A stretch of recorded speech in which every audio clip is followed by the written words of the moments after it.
So we accidentally got the first perfect score on floor 7, and I'll be uploading that entire run tomorrow when YouTube renders the video properly for me to actually upload it at a decent quality. So until then, I've made a guide on how to complete it easily. To start, I want to say that you do not need a high Catacombs level to do well here. We're both Catacombs 26 and we literally got the first S+ with a few Catacombs 32+ friends. I'm sure anyone could complete it if you are around Catacombs 28. The one thing you do need is communication. You gotta be in a call or at least a strongly linked party with people that you know, as working together is the only way you can defeat Necron. The only two essentials you need are a tank that does not die and a healer that knows what they're doing. I don't think anyone is going to beat this floor without both of these for a long time. Okay, so the new floor changes. Everything that was dangerous in floor 6 is still dangerous, including Skeleton Masters. 2 Skeleton Masters will one-shot basically everybody, and fails deal way too much damage. There is a new Skeleton Lord and Zombie Lords which are super weak and everything has way too much health. Alright, cool. There's a new puzzle room too, bomb defusals. It's like Keep Talking and Nobody Explodes but Minecraft. 2 players must stand on either pressure plate which opens a door and starts a 2-minute timer. The player on the left side is then given a series of 4 solutions to a series of 4 puzzles that the player on the right side has. The first one is always a code, and then the 3 after are randomized but are always either a maze, minesweeper, an invisible path, or a series of shifting blocks. These are all pretty self-explanatory, except for the shifting blocks where the player on the left must identify the combination that is also on the right, and minesweeper where the player on the right has to highlight all the blocks that do not have a creeper. Alright, so the whole of Necron's fight and how to beat it. I'll brush over the first 2 phases because I covered them in detail in the last video. So the first phase, do the parkour, break the crystals, and then place them on the platforms to power up the beacon. Then, drag him into the beacon and damage him enough until he's at 75%. If you don't do enough damage, then you have to do it again until you do.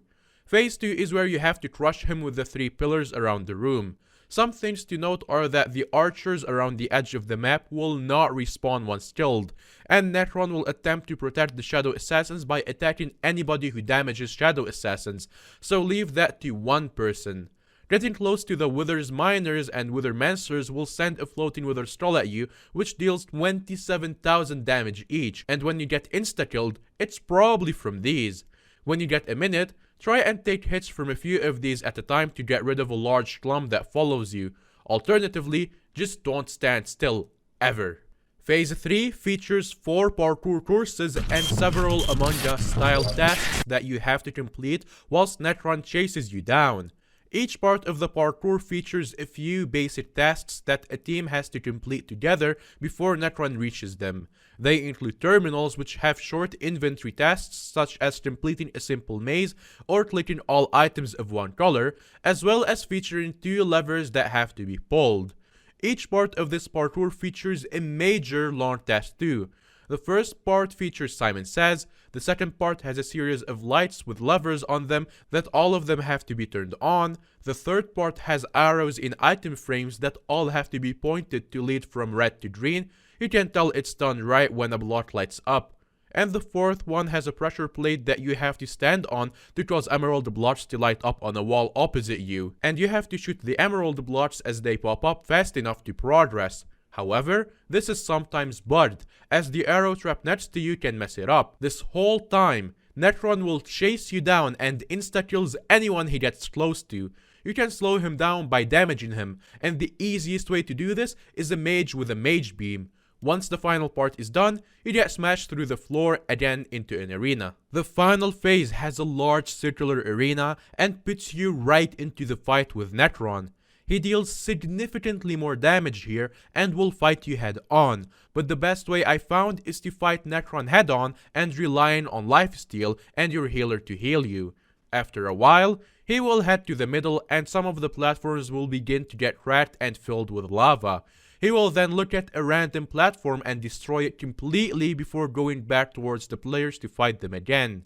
This cycle repeats every 30 seconds or so until Necron dies, or there are no platforms left and you lose. You can always deal ranged damage to Necron in the middle, but going too close to him is an insta-kill. You'll also notice that every phase of the fight has lava in it. This lava will shoot you into the air and deal 25% of your health as true damage, but you can use the huge hate you get from the lava to your advantage if you're careful. So yeah, that's the entire fight. I'd love to talk more about the new items, but there still isn't really enough information out there about the new items, and to my knowledge, I have never seen a single wither chestplate on the auction house, so I'll save that for tomorrow's video when we do know more. Until then, thanks for watching and stay cool, and let's hope the second dungeon is even better than the catacombs. Bye, have a nice day, see ya.